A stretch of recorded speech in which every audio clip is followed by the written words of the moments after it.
Welcome you all to the course Computer Programming and Numerical Methods. This is a course which is offered to 5th semester BTech students of APJ Abdul Kalam Technological University. Myself, Tony Chacko. I'm an assistant professor in the Department of Mechanical Engineering at Rajagiri School of Engineering and Technology. So once again, I welcome you all to this course.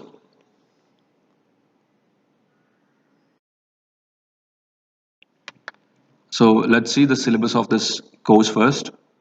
The course code is ME305 and the course name is Computer Programming and Numerical Methods. And the credits assigned to this course is 3 hours per week, which is divided into 2 hours of lecture and 1 hour of practical. And there are no prerequisites for this course. So anyone can learn this subject. So you don't need to worry that you're not from a computer background from your plus two. It is not necessary to learn this particular course. So the course objectives are to equip the students with fundamentals of computer programming and to provide fundamental idea about the use of computer programming and numerical methods for analyzing the basic engineering problems. And the syllabus, as we know, it has 6 modules. The first module discusses about the introduction to computer programming concept. So it gives you an idea about how to write a simple programs using CPP or C++. And the second module will discuss about the different control statements such as if, for loop, while loop, do while loop, etc. And also an introduction to functions will be given in that particular module. So using the concepts that you learned from the first and second module, we will approach the third module. In the third module, we will write some of the programs on metrics, like matrix multiplication, addition, etc. And in the third module, we'll also learn some concepts of pointers. Only the basics of pointers are included in your syllabus. And in the fourth module, again, the introduction to class and object is included in the syllabus. And no regress programming on the class and objects are there in your syllabus. And in the fifth and sixth module are about different numerical methods and how to write programs to solve the system of equations and partial differential equations, etc. And the expected outcomes from this course is the students will be able to write computer programs for numerical solutions for engineering problems like system of equations and heat equations that you will come to or that you will be able to do once you finish this course. And the textbooks which are prescribed by the university are textbooks, computer programming by McGraw-Hill edition, education, written by Balaguru Swami. And there is one more textbook of Balaguru Swami, which is on numerical methods. And there is another book of Dr. S. Jose, which is Computer Programming and Numerical Methods by Pentagon. And there are numerous other textbooks written by foreign authors are also available. I'll share the PDF of those books in your Google Classroom. So let's move on to the course. And along with the textbooks, you can also rely on some of these online learning platforms, which are quite handy. The first one is W3 Schools, and the link is also provided in the PPT. And the second one is Learn CPP and Tutorials Point and Geeks for Geeks. So these are some of the common online learning platforms that the students use. So you can also rely on this to get more advanced knowledge on any of the programming, not just CPP. If you want to learn Java, C, or anything, the numerous contents are available in these learning platforms. In this course, I will be writing programs in C++ or CPP, and I'm using a cross-platform IDE called code blocks, wherein you can write your codes and you can compile it and run. So the advantage of code blocks is that it supports different programming languages. Even if you write your programs in C or Java, that you can also compile and run it using the same software called code blocks. And it also you can work with variety of compilers, and you can download this software from the website which is provided on this PPT. A compiler is nothing but a program which converts the high level programming language such as C and CPP into machine language. Or in other words, you can say that a compiler converts the source code into object code. The source code is nothing but the code which is written in the high level programming language, and the object code is the one which is understandable to the machine, or it is also called machine language, which are nothing but ones and zeros.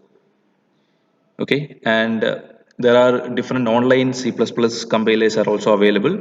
One of them is onlinegdb.com, which is also the link to that is provided here in the presentation.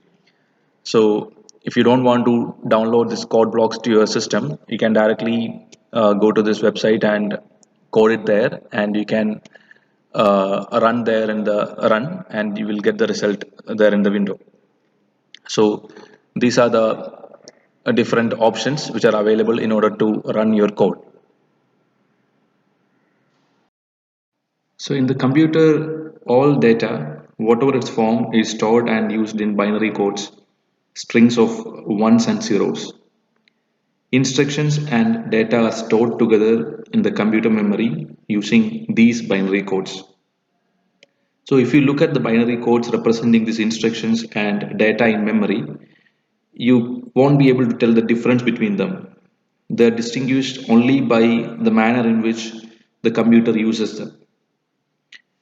So when the computers were first developed, the only programming language available was the primitive instruction set built into each machine, which is called the machine language, or it is also called the machine code, or it is nothing but the language made up of binary coded instructions that is used directly by the computer. Even though the most computers perform the same kinds of operations, their designers choose different sets of binary codes for each instruction. So the machine code for one computer is not same as for another one. And when programmers used machine language for programming, they had to enter the binary codes for the various instructions, which is a tedious process that you know that. And it is prone to errors. So, and it was also difficult to read and modify. And later on, the assembly languages, which is also called as a low-level programming language, were developed, and that makes the programming which is more easier. So, assembly language is a low-level programming language in which a mnemonic is used in order to represent each of the machine language instructions for a particular computer. The instructions in an assembly language which are in an easy to remember form, which is called as mnemonic. The typical instruction for addition and subtraction, it might be like in assembly language, it would be represented as add, and in subtraction, it would be like sub. And in machine language, the corresponding add and subtract, it would be represented with binary codes. Although the assembly languages are easier to work for the humans, the computer cannot directly execute the instructions. Okay, so if you want to execute these instructions, you need an assembler. Okay, assembler is nothing but a program which translates the assembly language program into machine code, which is similar to the compiler. The compiler, which is again a program which converts a high level programming language to machine language, and later on the high level language has come into picture, which is these languages are easier to use than the assembly language for or machine code because they are closer to the English and other natural languages. So it would be easy for us for a human to write the programs in high-level programming languages. And the different examples for a high-level programming languages are C, C++, Pascal, Fortran, COBOL, etc. So, having understood the difference between the different programming languages such as machine language, assembly language, and high-level programming language, now let's see how the data is represented in the computer. So, the data, as we said, the computer can understand only the machine code or the machine language. So that means all the data that we feed into should be converted into the forms of ones and zeros. Only then the computer can interpret and understand the instruction that we have given it. So in computer, the data is represented electronically by pulses of electricity. So electric circuits in their simplest form are either on or off. So usually a circuit that is on, which is represented by the number 1, and a circuit that is off is represented by the number 0. So that means any kind of data can be represented by combinations of enough ones and zeros. So data which is represented by ones and zeros is in binary form. So the binary number system which uses only ones and zeros to represent the numbers. And the word bit, which is short for binary digit, which is often used to refer to a single 1 or 0. And a group of 8 bits, which is called as byte. Similarly, if you have a letter like all our capital letters and small letters and the special keys, etc., if you include that there in the instruction, in order for the computer to understand it, what they have done is they have developed a system which is called American Standard Code for Information Interchange. By that, they have given different decimal values for all these characters or letters, and this will be converted to, or this decimal values will be converted to binary form.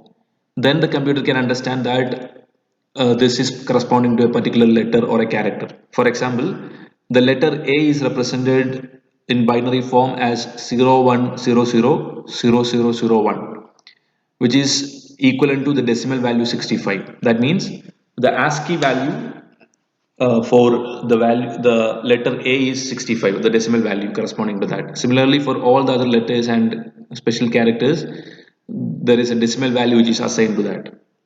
Okay, so that is how data is represented in the computer memory. Now let's see what is an algorithm and a flowchart means.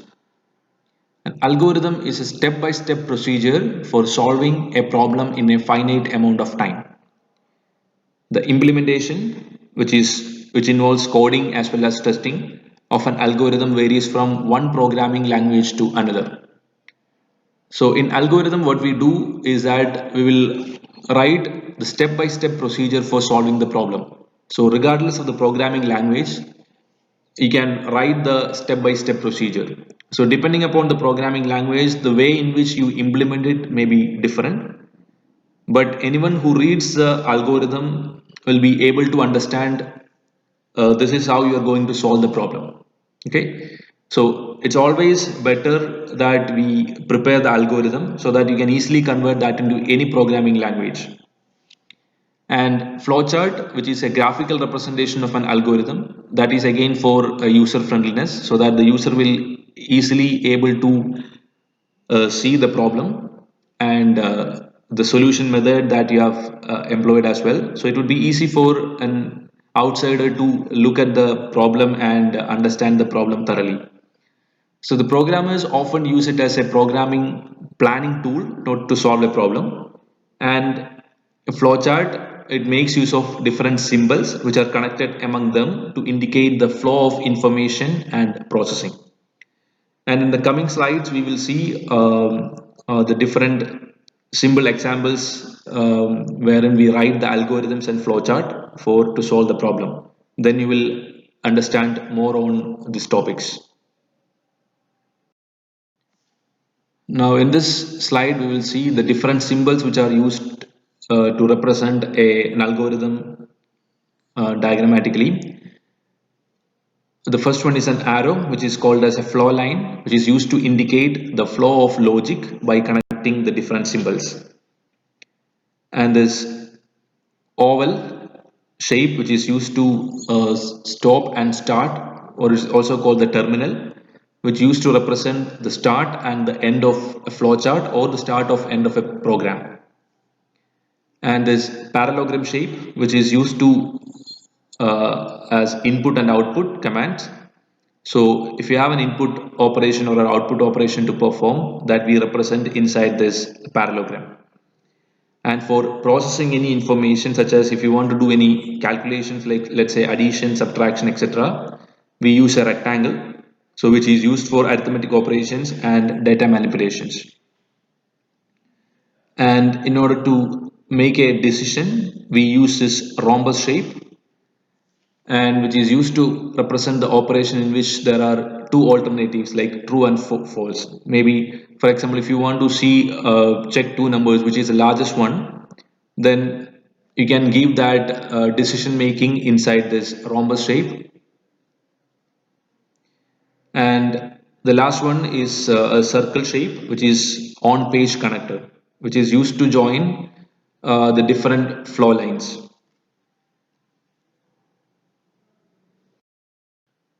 Now let's see how to write an algorithm and draw a flowchart in order to convert the length in feet to centimeter. So the algorithm, it has 6 steps.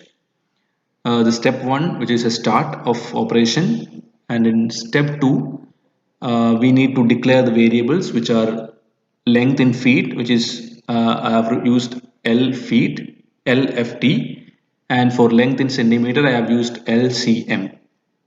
So the variables are declared so that the value that you are going to enter can be stored in LFT, and the result that you are going to get after the conversion can be stored in LCM. So that is what in step 2. In step 3, we need to input the length in feet for the conversion, and in step 4 the length in centimeter will be calculated by multiplying length in feet with 30.48, that is a conversion factor. So once we get the value of L length in centimeter, we can print that. So that is print length in centimeter. Then we can stop the operation. So that is the algorithm. And flowchart, we have the start and stop operation, which is at the beginning and at the end. And the next step would be the declaration of length in declaration of variables which are LCM and LFT. There should be inside a rectangular box, and next we have to input the length in feet. Then we will do the conversion. So again we will use a rectangular box for that. There we will get the value of length in centimeter. Then we can output or print the value of length in centimeter, and finally we can stop the operation. So by using appropriate shapes in order for the input operation, output operation, and arithmetic operation, etc., and by joining them with the flow lines, we can represent the algorithm in a pictorial way. And this would be easy for easy to explain, and the others can easily understand it. Now let's see an algorithm and a flowchart in order to add two numbers. The algorithm, once we write the algorithm, we can convert that into a flowchart, and we know that a flowchart is a diagrammatic representation of an algorithm. So our algorithm has 6 steps, which starts with the start operation. Then in the step 2, we will declare variables such as num1, num2, and sum. Num1 is nothing but the short form of number 1. Num2 is number 2, and sum. You can use any name. I've just used num1, num2, and sum. So the declaration has been done in order to store the values which the user given or user input. So that is how normally we write a program, because when you want to do operations on or addition, multiplication, subtraction, whatever it is, you have to declare the variables in order to store the values. Okay, so you will understand it more when we write programs using C++.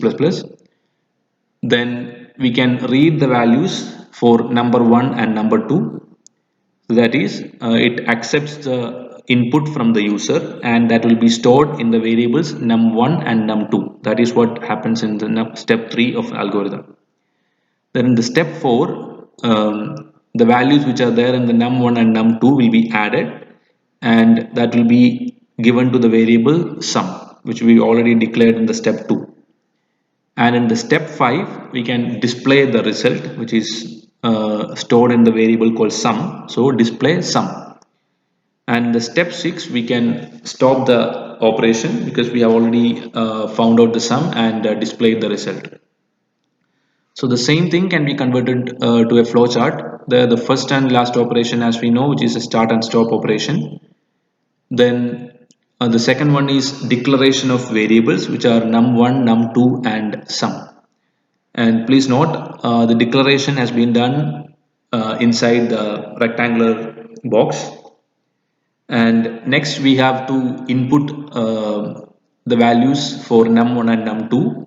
So the input, as we know, it has to be in the parallelogram shape. So that is what there, read num1 and num2.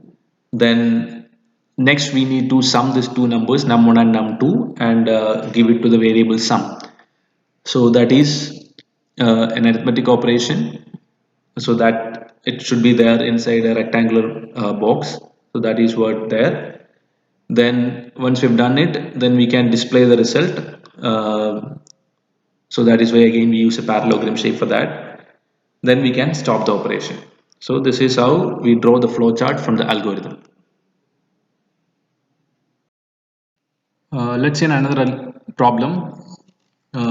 Here we have to write an algorithm and a flowchart to find out the average of 4 marks and decide whether the student has passed the exam or not.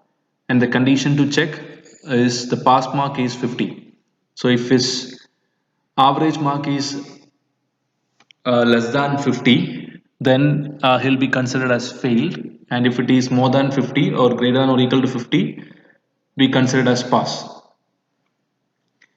So we know that in order to perform this operation, we need to have 4 marks and as well as a variable in order to store the value, the average value that we've calculated. So here what I have done is I have defined 4 variables named M1 to M4 in order to store the marks, and a variable called grade to store the average value that we are going to calculate. So that is a step 2 of the algorithm. And the step 3, as we know, we have to input, the user has to input all the 4 different marks, which is M1, M2, M3, M4. So once we have the marks, then we can calculate the average mark, which is assigned to the variable grade. So grade will be equal to the average of all the 4 marks, which is M1 plus M2 plus M3 plus M4, the whole divided by 4. Then in the step 5, what we're going to check will be whether the grade is less than 50 or not. And if the grade is less than 50, as we said in the problem, the student will be considered as failed. So that is what we have done here. In step 5, check whether the value of grade is less than 50. Then it will display as fail, and otherwise it will display as pass. Okay, then that is the end of the algorithm. Then to convert that into flowchart, we have this logical, or we have the checking operation we have to do here. So that is why we have used this rhombus shape over here. Okay. So anyway, let's begin with the start operation. Then we have to declare M1, M2, M3, M4 and grade. So since it is a declaration, we have kept it inside a rectangular box. And the input operation, which is the third step, which is M1, M2, M3, M4.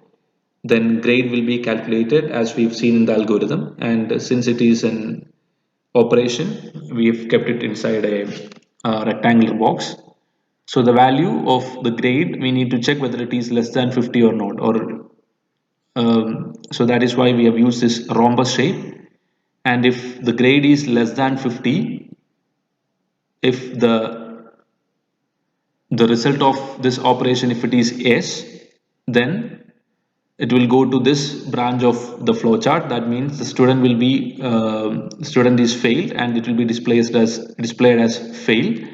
And if grade is greater than 50, then that means this is no, and it will display pass. And it will finally we can stop the operation once it has checked this grade values. So this is how we incorporate if there is any checking operation to perform there in the problem. So this is how we do it. So I hope it is clear.